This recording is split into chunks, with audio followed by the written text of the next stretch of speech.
Hi hello ನಮಸ್ಕಾರ friends, welcome back to our channel. Friends, ಇವತ್ತಿನ recipe ಬಂದು ಒಂದು ಸಿಂಪಲ್ ಆಗಿರುವಂಥ ರೈಸ್ ಐಟಮ್ ಆಗಿರುತ್ತೆ. ಆದರೆ ಟೇಸ್ಟ್ ಅಂತೂ ತುಂಬಾ ಚೆನ್ನಾಗಿರುತ್ತೆ.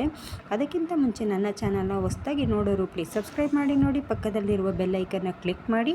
ಹಾಗೆಯೇ ರೆಸಿಪಿ ಇಷ್ಟ ಆದಲ್ಲಿ ನಿಮ್ಮ ಫ್ರೆಂಡ್ಸ್ ಮತ್ತು ಹಾಗೆ ಫ್ಯಾಮಿಲಿಗೂ ಶೇರ್ ಮಾಡೋದನ್ನು ಮರಿಬೇಡಿ. ಹಾಗಿದ್ರೆ ರೆಸಿಪಿನ ಶುರು ಮಾಡೋಣ. ಇದಕ್ಕೆ ಬೇಕಾಗಿರೋವಂಥದ್ದು ಹಸಿಮೆಣ್ಸಿಕಾಯಿ ಬೇಕಾಗಿರುತ್ತೆ. ಖಾರಕ್ಕೆ ಎಷ್ಟು ಬೇಕಾಗುತ್ತೋ ಅಷ್ಟು ನಾನಿಲ್ಲಿ 6 ತೊಗೊಂಡಿದ್ದೀನಿ. ಹಾಗೆ 1.5 ಟೇಬಲ್ ಸ್ಪೂನಷ್ಟು ಜೀರಿಗೆ, ಶುಂಠಿ, ಕೊತ್ತಂಬರಿ, ಕರಿಬೇವು ಮತ್ತು ಬೆಳ್ಳುಳ್ಳಿ, ತೆಂಗಿನಕಾಯಿ ಬೇಕಾಗುತ್ತೆ. ಇದನ್ನು ಸ್ವಲ್ಪ ಆಯಿಲ್ ಹಾಕಿ ಇದನ್ನು ಸ್ವಲ್ಪ ಫ್ರೈ ಮಾಡಬೇಕಾಗುತ್ತೆ. ಇದರಲ್ಲಿ ಚಕ್ಕೆ, ಲವಂಗ ಈ ಥರದ್ದು ಏನೂ ಯೂಸ್ ಮಾಡೋದಿಲ್ಲ. ಆದರೆ ಟೇಸ್ಟ್ ಅಂತೂ ತುಂಬಾ ಚೆನ್ನಾಗಿರುತ್ತೆ.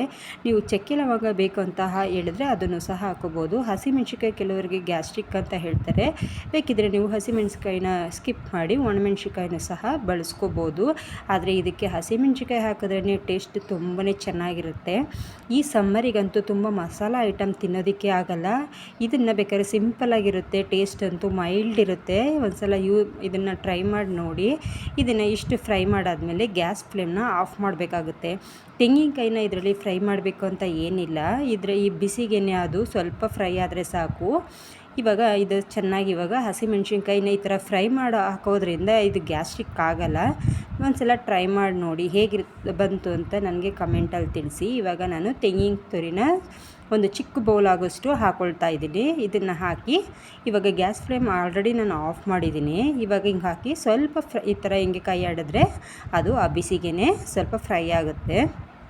ಇದ್ರ ಜೊತೆಗೆ ನಾವು ಅರಿಶಿನ ಕೊನೆ ಬೇಕಿದ್ರೂ ಹಾಕೋಬೋದು. ನಾನಿಲ್ಲಿ ಅರಿಶಿನದ ಪುಡಿ ಹಾಕ್ಕೊಳ್ತಾ ಇದ್ದೀನಿ. ಹಾಕ್ಕೊಂಡು ಇದೆಲ್ಲ ಮಸಾಲೆಗಳನ್ನ ಹುರಿದಿರ್ತೀವಲ್ವ ಅದನ್ನೆಲ್ಲ ಹಾಕಿ ಚೆನ್ನಾಗಿ ಗ್ರೈಂಡ್ ಮಾಡ್ಕೋಬೇಕು ನುಣ್ಣಗೆ. ಇವಾಗ ನಾನು ಈ ಕುಕ್ಕರಿಗೆ ಆಯಿಲ್ ಹಾಕಿದ್ದೀನಿ. ಈ ಆಯಿಲ್ ತುಂಬ ಕಡಿಮೆ ಹಾಕ್ಬೋದು. ಇದಕ್ಕೆ ನಾವು ಪಲಾವ್ ಯೂಶ್ವಲಿ ಮಾಡಬೇಕಾದ್ರೆ ಸ್ವಲ್ಪ ಆಯಿಲ್ನ ಜಾಸ್ತಿ ಹಾಕಬೇಕಾಗುತ್ತೆ. ಬಟ್ ಇದರಲ್ಲಿ ಸ್ವಲ್ಪ ಹಾಕೋದ್ರೂ ಟೇಸ್ಟ್ ಅಂತೂ ತುಂಬ ಚೆನ್ನಾಗಿರುತ್ತೆ. ಇವಾಗ ಈರುಳ್ಳಿನ ಹಾಕಿದ್ದೀನಿ, ಹಾಗೆ ಕರಿಬೇವು ಹಾಕಿದ್ದೀನಿ. ಇದು ತುಂಬ ಗೋಲ್ಡನ್ ಬ್ರೌನ್ ಬರಬೇಕು ಅಂತ ಏನಿಲ್ಲ. ಇದಕ್ಕೆ ತರಕಾರಿಗಳಾಗಿ ನಾನು ಕ್ಯಾರೆಟ್, ಬೀಟ್ರೋಟ್, ಆಲೂಗಡ್ಡೆ, ಬೀನ್ಸ್ ಹಾಗೆ ಬಟಾಣಿ ತೊಗೊಂಡಿದ್ದೀನಿ. ಒಣ ಬಟಾಣಿ ನೆನೆಸಿರೋ ಅಂಥದ್ದು. ಇಷ್ಟನ್ನು ಹಾಕಿ ಫ್ರೈ ಮಾಡ್ಕೋಬೇಕು.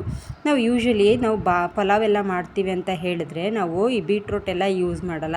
ಆದರೆ ನಾವು ಬಾತ್ ಮಾಡ್ತಿರೋದಕ್ಕೆ ಇದನ್ನು ಹಾಕಿದ್ರೇ ಟೇಸ್ಟ್ ತುಂಬ ಚೆನ್ನಾಗಿರುತ್ತೆ. ನೀವು ಸ್ಲೈಸ್ ಬೇಕಿದ್ರೂ ಹಾಕೋಬೋದು ಅಥವಾ ಕ್ಯೂಬ್ಸ್ ರೀತಿ ಹಾಕೊಂಡ್ರು ತುಂಬ ಚೆನ್ನಾಗಿರುತ್ತೆ. ನಾನಿಲ್ಲಿ 2 ಟೊಮೆಟೊ ಹಾಕಿದ್ದೀನಿ. ಇದಕ್ಕೆ ಜಾಸ್ತಿ ಟೊಮೆಟೊ ಏನು ಹಾಕಬಾರ್ದು. ನಾವು ಹಸಿಮೆಣ್ಸಿಕಾಯಿನ ಸ್ವಲ್ಪ ಕಡಿಮೆನೇ ಯೂಸ್ ಮಾಡಿರೋದ್ರಿಂದ ನಾವಿಲ್ಲಿ ಟೊಮೆಟೊನ ಕಡಿಮೆ ಯೂಸ್ ಮಾಡಬೇಕು. ಹಾಗೆ ಮೊಸರು ಏನೂ ಯೂಸ್ ಮಾಡೋ ಹೋಗಿಲ್ಲ ಇದಕ್ಕೆ. ಈಗ ನಾನು ಸ್ವಲ್ಪ ಉಪ್ಪನ್ನು ಹಾಕಿದ್ದೀನಿ. ಉಪ್ಪು ಹಾಕಿ ಸ್ವಲ್ಪ ಫ್ರೈ ಆದ ತಕ್ಷಣ ನಾವು ಏನು ರುಬ್ಬಿರ್ತೀವಲ್ವ ಮಸಾಲ ಅದನ್ನೇ ಹಾಕೋದು.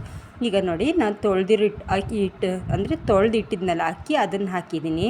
ನಾನಿಲ್ಲಿ ಒಂದು ವಿಷಯನ ನಿಮಗೆ ಹೇಳ್ತೀನಿ. ಏನಪ್ಪ ಅಂತಂದರೆ, ನಾನಿಲ್ಲಿ ಯೂಸ್ ಮಾಡ್ತಿರೋವಂಥದ್ದು ಅಕ್ಕಿ ಬುಲೆಟ್ ರೈಸ್, ಈ ಥರದ ರೈಸ್ಗಳನ್ನೆಲ್ಲ ಯೂಸ್ ಮಾಡಬಾರ್ದು. ಇವಾಗ ಬಿಸಿನೀರನ್ನ ಹಾಕಿದ್ದೀನಿ.